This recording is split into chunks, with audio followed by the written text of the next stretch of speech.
नमस्कार, Shruti's kitchen and ब्लॉगमध्ये तुमचं अगदी मनापासून स्वागत। तर आज आपण इथे उडदाचे पापड कसे करायचे ते बघणार आहोत। तर खूप सारे बारीक टिप मी इथे शेअर केलेले आहेत, त्यामुळे व्हिडिओ लास्टपर्यंत नक्की बघा। चला तर सुरुवात करूयात। इथे मी अर्धा किलो उडीद डाळ घेतलेला आहे आणि मी इथे एका सुती कापडावर थोडी डाळ अशा प्रकारे घालून त्याला पुसून घेणार आहे, म्हणजे जी ही डाळीवर घाण असते ती निघून जाईल। तर इथे पहा, अशा प्रकारे मी सर्व डाळ पुसून घेतली। तर तुम्ही बघू शकता किती घाण निघालेली आहे। तर आता मी इथे अर्धा किलो मूग डाळ घेतलेला आहे। तुम्हाला हवं तर तुम्ही पूर्ण 1 किलो उडीद डाळ घेतलात तरीही चालेल, पण मी अर्धा किलो मूग डाळ आणि अर्धा किलो उडीद डाळ घेतलेला आहे। मूग डाळमुळे अगदी छान टेस्टी होतात पापड आणि छान कलरही येतो। तर आता आपण हे दोन्ही मिक्स करून घेऊयात आणि ह्याचं मी बारीक गिरणीमधून पीठ तयार करून आणणार आहे। तर अशा प्रकारे मी इथे पीठ तयार करून आणलेलं आहे। आता आपण पापड करायला चालू करूयात। तर इथे मी 1 ग्लास पाणी घेतलेलं आहे आणि त्यात मी इथे रामबंधू पापड मसाला भेटतो बाजारात, तर तो घातलेला आहे। तर 1 किलो पिठासाठी आपण हे पूर्ण 1 पाऊच घालणार आहोत। जर तुम्ही 2 किलो बनवणार असाल तर 2 असे पाऊच घालायचे आहेत। तर हे कोणत्याही दुकानात इझिली अवेलेबल होतात। तर पाणी 5 मिनिटासाठी कोमट करून घ्यायचं आहे, व्यवस्थित मिक्स करून घ्यायचं आहे आणि त्यानंतर इथे आता आपण पिठामध्ये ते थोडं घालत आपल्याला पीठ मळून घ्यायचं आहे। तर पाणी गरम नाही असायला हवं, थोडंसं कोमट असायला हवं आणि लागेल तसं थोडं पाणी आपल्याला ॲड करायचं आहे। तर थोडंसं पीठ हे घट्टसरच असायला हवं, त्यामुळे पाणी लागेल तसं ॲड करा। जर पाणी कमी पडलं असेल तर तुम्ही थोडं आणखीन पाणी गरम किंवा कोमट करून घेऊ शकता। तर हे पहा, अशा प्रकारे घट्ट पीठ मी मळून घेतलेलं आहे आणि इथे मी आता हवाबंद डब्यामध्ये ते पीठ काढून ठेवणार आहे आणि हे रात्रभर पीठ आपण एका हवाबंद डब्यामध्ये अशाच प्रकारे ठेवून देणार आहोत। म्हणजे मी दुसऱ्या दिवशी पापड तयार करणार आहे। तर हे पहा, दुसऱ्या दिवशी तुम्ही बघू शकता छान आपले जे पीठ आहे ते मऊसूत झालेलं आहे। तुम्ही बघू शकता कन्सिस्टन्सी अशा प्रकारे हवी आहे, तर घट्ट असायला हवी थोडीशी। आता मी इथे 2 चमचे तेल घातलेलं आहे आणि हलक्याशा हाताने थोडंसं मळून घेत आहे। तर कलर तुम्ही बघू शकता अगदी मस्त आलेला आहे। तर आता मी इथे अशा प्रकारे छोटे गोळे तयार करून घेत आहे। तर अशाच प्रकारे 7 गोळे मी इथे तयार करून घेतलेला आहे।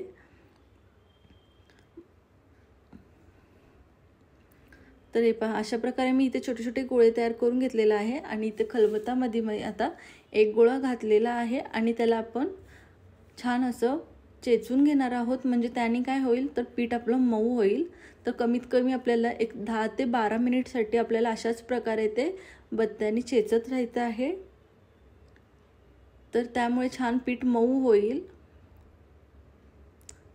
आणि बाकीचं जे पीठ आहे मी ते हवाबंद डब्यामध्येच ठेवलेले आहे। तर ते पीठ आपल्याला बंदच करून ठेवायचं आहे। अशाच प्रकारे आपल्याला सर्व पीठ चेचून घ्यायचं आहे।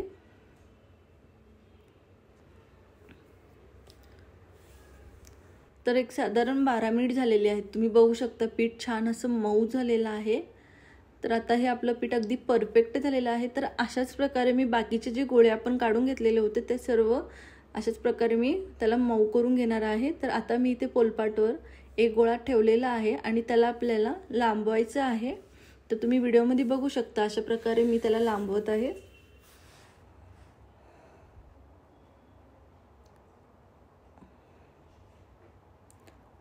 त्यानंतर आता आपण ह्याला बारीक ह्याचे कट करून घेणार आहोत। तर बारीक गोळे आपल्याला कट करायचे आहेत। तुम्हाला हवं तर तुम्ही दोऱ्याच्या सहाय्याने केलात तरीही चालेल, तर मी इथे सुरीच्या सहाय्यानेच कट करून घेत आहे।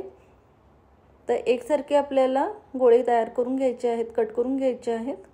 तिथे अशा प्रकारे मी सर्व जे गोळे आहेत ते कट करून घेतलेले आहे आणि 1 गोळा मी आता इथे ठेवून त्याला लाटून घेणार आहे। तर थोडंसं पीठ मी इथे साईडला काढून ठेवलं होतं, तर 1-2 चमचे पीठ मी इथे साईडला काढून ठेवलं होतं। तर तेच पीठ मी इथे वरून लावत आहे।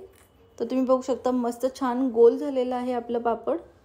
तर अशाच प्रकारे आपण सर्व पापड करून घेणार आहोत। तर तुम्हाला हवं तसं तुम्ही जाड किंवा पातळ करू शकता, पण शक्यतो हे पापड पातळच असतात। तर अशा प्रकारे मी इथे सर्व पापड करून घेतलेले आहेत आणि पंख्याखालीच आपल्याला हे वाळवून घ्यायचं आहे। तर हे पापड अगदी पंख्याखाली छान वाळतात। हे पापड उन्हात अजिबात वाळवायचं नाही आहेत। तर तुम्ही बघू शकता आणि जेव्हा पापड दोन्ही साईडनी छान वाळतील तर तुम्ही पाहू शकता पापड वाळलेले आहेत। तर आपल्याला त्यानंतर अशा प्रकारे एकावर एक ठेवायचे आहेत ते पापड। तर यामुळे पापडला वेगळा आकार येणार नाही, ते अगदी छान व्यवस्थित राहतील आणि ते तुटणारही नाही आहेत। तर हे पहा, अशा प्रकारे त्याला एकावर एक ठेवून द्यायचं आहे। तर हे पापड उन्हात अजिबात वाळवायचे नाहीत, ते पंख्याखालीच आपण वाळवायचे आहेत. तर साधारण 4 ते 5 तासात हे छान वाळतात आणि तुम्हाला हवं तर तुम्ही ह्याला दुसऱ्या दिवशी 1 तास ऊन दाखवू शकता. तर हे पहा, अशा प्रकारे मी इथे सर्व पापड एकावर एक ठेवून घेतलेला आहे. तर इथे मी आता तुम्हाला पापड तळून दाखवते. तर तेल छान गरम करून घ्यायचं आहे आणि त्यात आपण आता पापड तळणार आहोत. तर तुम्ही कलर बघू शकता, अगदी मस्त आलेला आहे. तर हे पापड तळल्यावरही छान लागतात आणि भाजून खाल्लं तरीही छान लागतात.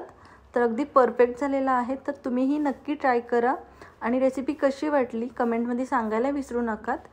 जर तुम्ही चॅनलवर नवीन असाल तर सबस्क्राईब करायला विसरू नका. परत भेटू एका नवीन रेसिपीसोबत. Bye bye.